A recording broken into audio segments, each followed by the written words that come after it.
ஓட்டு போட மாட்டாங்க. ராமேஸ்வரம் மீனவர்கள், இலங்கை தமிழர்கள், நீட் தேர்வால மாணவர்கள், தமிழ்நாட்டுக்கும் தமிழக மக்களுக்கும் எந்த பிரச்சனை வந்தாலும் திரும்பி கூட பார்க்காம இருக்கிறவங்க காங்கிரஸ். காந்தி கண்ட கனவு, காந்தியோட லட்சியத்தை ராகுல் காந்தியும் தமிழ்நாட்டுல செல்வ பெருந்தகையும் நிறைவேற்றிடுவாங்க. காந்தியோட கனவு என்ன? சுதந்திரம் கிடைச்சதுக்கு அப்புறம் காங்கிரஸ கலைக்கணும்ன்றதுதான் அவரோட கனவு.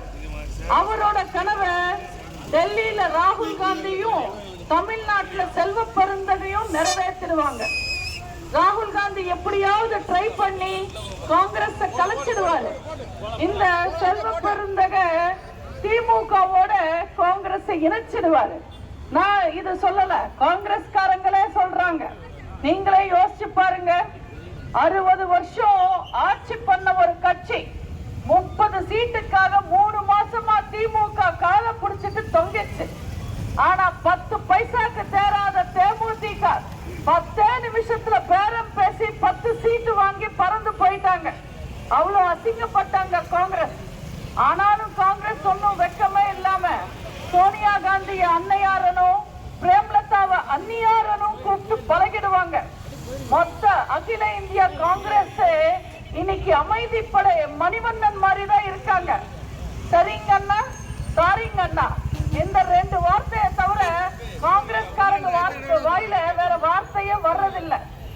இந்த காங்கிரஸ் நம்ம அண்ணன் எடப்பாடியார் அவர்களை பார்த்து பேசுறாங்க.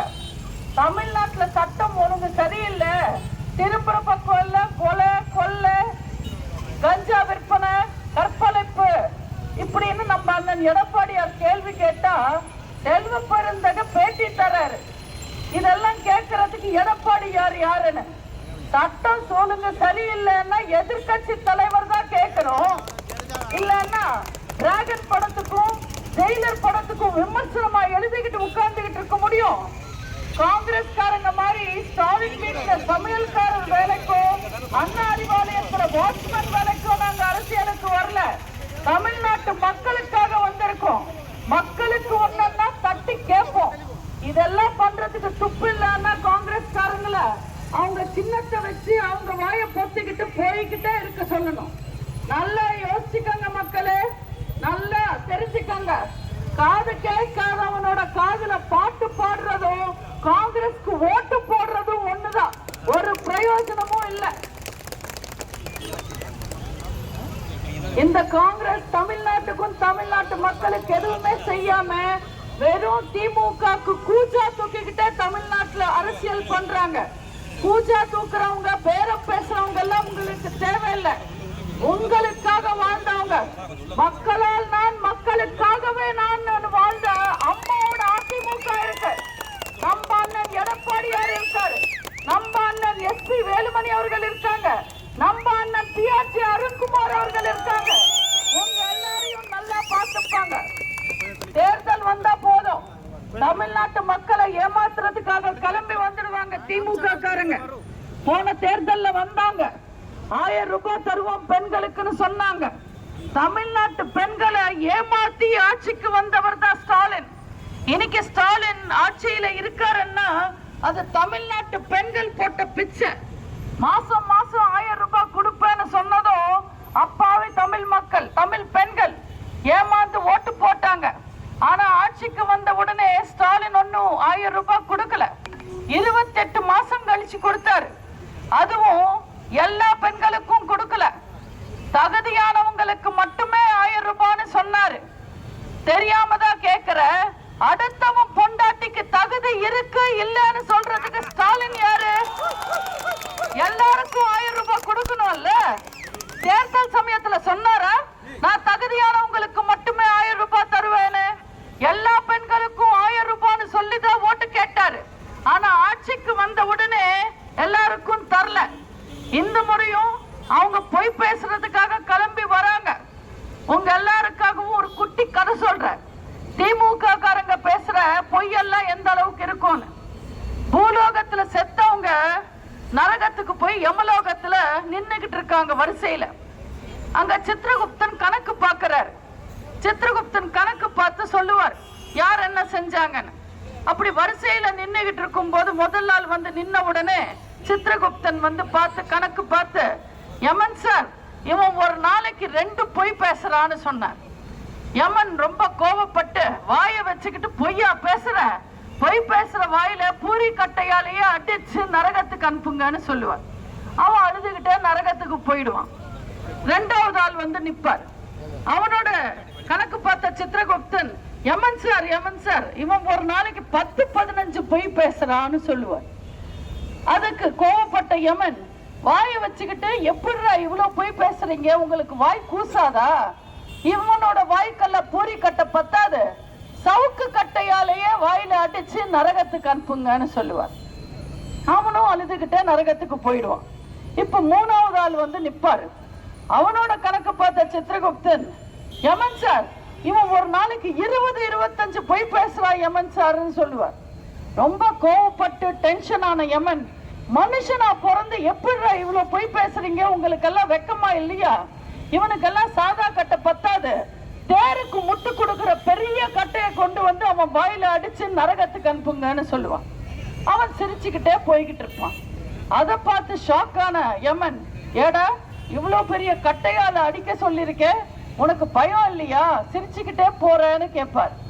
அதுக்கு அவன், ஒரு நாளைக்கு 20-25 பொய் பேசுற எனக்கே தேருக்கு முட்டு கொடுக்கிற கட்டையால வாயில அடிக்க சொல்லிருக்கீங்க, என் பின்னாடி நிக்கிறவன் திமுக தேர்தல் அறிக்கை எழுதுறவன், அவனோட வாய நினைச்ச சிரிச்சேன்னு சொன்னார். அந்த அளவுக்கு திமுக காரங்க சொல்றது எல்லாமே பொய். அவங்க மக்களை ஏமாத்துறதுக்காக என்ன வேணும்னாலும் பேசுவாங்க. இப்பவும் கோயம்புத்தூர் ஃபுல்லா டோக்கன் கொடுக்கறாங்களா, டோக்கன்.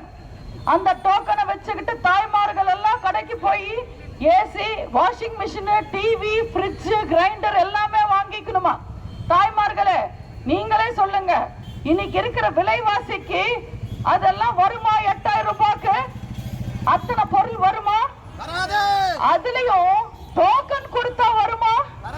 கடையில போய் டோக்கன் காமிச்சா இதெல்லாம் தருவாங்களா? மக்களை ஏமாத்துறதுக்காக அவங்க என்ன வேணும்னாலும் செய்வாங்க. தயவு செஞ்சு நம்பாதீங்க. திமுக காரங்க கொடுக்கிற டோக்கன் எல்லாம் எப்படி இருக்கும் தெரியுமா? நம்ம எல்லாம் ஆடி தள்ளுபடிக்கு துணி கடைக்கு போனா தருவாங்களே ஒரு டோக்கன், அந்த மாதிரி இருக்கும். மேல கொட்டை கொட்டையா 8000 இருக்கும், ஆனா கீழே நிறைய கண்டிஷன்ஸ் இருக்கும். நீங்க 50,000 ரூபாய்க்கு பொருள் வாங்கினா 8000 ரூபாய் கூப்பன் செல்லும்னு சொல்லுவாங்க. 2031 வரைக்கும் ஸ்டாலின் உயிரோட இருந்த ஆட்சி பண்ணா இந்த கூப்பன் செல்லும்னு சொல்லுவாங்க. சாயம் போகாம இருந்தா, கிளியாம இருந்தா, நீங்க மடிச்சு வைக்காம இருந்தா இந்த கூப்பன் செல்லும்னு சொல்லுவாங்க. வழக்கம் போல தகுதியானவங்க கையில இந்த கூப்பன் இருந்தா மட்டுமே கூப்பன் செல்லும்னு சொல்லுவாங்க. தயவு செஞ்சு அந்த திருட்டு திமுகவை நம்பாதீங்க. தேர்தல் வந்தா அப்பாவும் பையனும் கிளம்பி வருவாங்க பிரச்சாரத்துக்கு, ஊர் ஊரா வந்து வாக்குறுதி தருவாங்க. தேர்தல் சமயத்துல நகை கடன், பயிர் கடன், விவசாய கடன், கல்வி கடன், பக்கத்து வீட்டு அம்மா கடன், காய்கறி கடன், பால் கடன், காலை கடன் கூட தள்ளுபடி செய்வோம்னு சொல்லுவாங்க. நம்பாதீங்க திமுக காரங்க. அவங்க ஆட்சிக்கு வந்தா கடன் எல்லாம் தள்ளுபடி செய்ய மாட்டாங்க, கொடுத்த வாக்குறுதிகளை தள்ளுபடி செய்வாங்க. இந்த முறையும் நீங்க ரெட்டலைக்கு ஓட்டு போடுங்க. அண்ணன் பிஆர்ஜி அருண்குமார் அவர்களுக்கு ஓட்டு போடுங்க, அண்ணன் எஸ்பிவி அவர்களுக்கு ஓட்டு போடுங்க. இந்த முறையும் 10க்கு 10 தொகுதி ஜெயிக்க வைங்க. நம்ம ஆட்சிக்கு வருவோம்.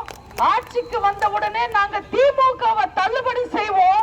நீங்க எல்லாரும் நிம்மதியா சந்தோஷமா பாதுகாப்பா வாழலாம். நம்ம அண்ணன் எடப்பாடியார் அவர்கள் ஏகப்பட்ட வாக்குறுதிகளை கொடுக்கறாங்க. மக்களுக்காக எத்தனையோ நல்ல திட்டங்களை கொண்டு வந்திருக்காங்க. 297 திட்டங்கள் மக்களுக்காக, தாய்மார்களுக்காக, மாணவர்களுக்காக, விவசாயிகளுக்காக, அத்தனை தரப்பு மக்களுக்காக. நம்ம திட்டங்கள் எல்லாம் சொன்ன உடனே ஸ்டாலின் பயந்து இந்த திட்டங்கள் எல்லாம் நிறைவேற்றவே முடியாதுன்னு சொல்றாரு. யார்கிட்ட வந்து சொல்றாங்க? ஆள தெரியாத திமுகன்னு நினைச்சாங்களா? மக்களால் நான், மக்களுக்காகவே நான் வாழ்ந்த அம்மாவோட அதிமுக இது. மக்களுக்காக ஆட்சி நடத்தின அதிமுக இது. மக்களுக்காக திட்டங்களை தீட்டின அதிமுக இது. நம்ம தாலிக்கு 8 கிராம் தங்கம் தரோன்னு சொன்னோம், கொடுத்திருக்கோம். மாணவர்களுக்கு மடிக்கணினி கொடுக்கிறோம்னு சொல்லிருக்கோம், கொடுத்திருக்கோம். ஸ்கூலுக்கு போறதுக்கு சைக்கிள் கொடுக்கிறோம்னு சொன்னோம், கொடுத்தோம். அம்மா உணவகம் கொண்டு வரோம்னு சொன்னோம், கொண்டு வந்தோம். 100 யூனிட் மின்சாரம் இலவசமா தரோம்னு சொன்னோம், கொடுத்திருக்கோம்.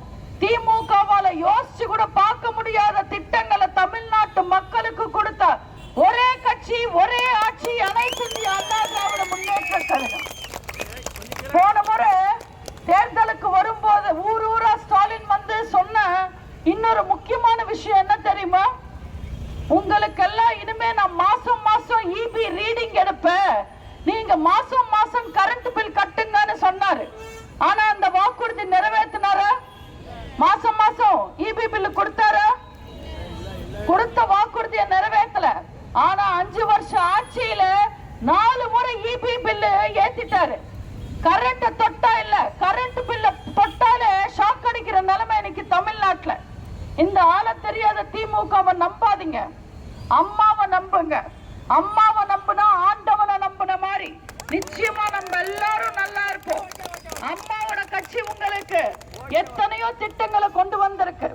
தாய்மார்களுக்காக விலையில்லா கேஸ் திட்டம், வருஷத்துக்கு 3 சிலிண்டர் உங்க வீடு தேடி வரும். கிராமத்துல 100 நாள் வேலை திட்டம் 150 நாளாக உயர்த்தப்படும். ஏழைகளுக்காக அம்மா இல்லம் திட்டம், வீடு இல்லாத ஏழைகளுக்கு அரசாங்கமே இடம் கொடுத்து வீடும் கட்டித்தரும். மாணவர்களுக்காக, வேலை இல்லாத மாணவர்கள் தவறான வழியில போயிடக் கூடாதுன்றதுக்காக கல்லூரி முடிச்சு வேலைக்காக காத்திருக்கிற மாணவர்களுக்கு 2000-உம், +2 முடிச்சு வேலைக்காக காத்திருக்கிற மாணவர்களுக்கு 1000 ரூபாயும் வழங்கப்படும். தாய்மார்கள் கடந்த 5 வருஷமா உதயசூரியன் ஆட்சியில இருட்டுல மட்டுமே வாழ்றீங்க. உங்களோட வாழ்க்கையில வெளிச்சம் வரணும்ன்றதுக்காக குலவிளக்கு திட்டத்துக்கு கீழே மாசம் இனிமே உங்களுக்கு 2000 ரூபாய் வழங்கப்படும். ரோட்டோரமா கடை வச்சுக்கிட்டு சின்ன சின்ன வியாபாரம் பண்ற வியாபாரிகளை காப்பாத்துறதுக்காக சிறு வியாபாரிகளோட கடன் தள்ளுபடி செய்யப்படும். சிறுபான்மை மக்கள் தொழில் தொடங்க வட்டி இல்லாத கடன் வழங்கப்படும். நம்ம அண்ணன் எடப்பாடியார் அவர்கள் பச்சை தமிழர், ஒரு விவசாயி மகன். அதனால தமிழர் திருநாளான பொங்கல் பண்டிகைக்கு சிறப்பு தொகுப்போடு சேர்த்து 1000 ரூபாய் வழங்கப்படும். தீபாவளி அன்னைக்கு தரமான வேட்டியும் தரமான சேலையும் வழங்கப்படும். தாய்மார்களுக்காக இன்ப அதிர்ச்சியா ஒவ்வொரு குடும்பத்துக்கும் ஃப்ரிட்ஜ் வழங்கப்படும். அரசு பள்ளி மாணவர்களோட மருத்துவ கனவை நினைவாக்க 7.5% இடஒதுக்கீடை கொண்டு வந்தவர் அண்ணன் எடப்பாடியார் அவர்கள். அந்த இடஒதுக்கீடு 10% உயர்த்தப்படும். இந்த 5 வருஷ திமுக ஆட்சியில எல்லா தரப்பு மக்களும் பாதிக்கப்பட்டாங்க. வரி எல்லாம் ஏறி போச்சு, விலையெல்லாம் ஏறி போச்சு. அதனால உங்களோட கஷ்டத்தை கொஞ்சமாவது போக்கணும்ன்றதுக்காக அண்ணன் எடப்பாடியார் அவர்கள் முதல்வரான உடனே ஒவ்வொரு குடும்பத்துக்கும் 10,000 ரூபாய் வழங்கப்படும். இன்னும் எத்தனையோ திட்டங்கள். இந்த சமுதாயத்துல ஆணும் பெண்ணும் சமம். ஒரு பெண் எந்த அளவுக்கு கஷ்டப்படுறாங்களோ ஆணும் அந்த அளவுக்கு கஷ்டப்படுறாங்கன்றத புரிஞ்சுக்கிட்டு இனிமே ஆணுக்கும் பெண்ணுக்கும் இலவச பேருந்து சேவை திட்டம், இப்படி மக்களுக்காக தேவைப்படுற திட்டங்கள் எல்லாம் கொண்டு வந்து உங்களுக்கு மகத்தான திட்டங்களை கொடுக்கறாங்க நம்ம அண்ணன் எடப்பாடியார் அவர்கள்.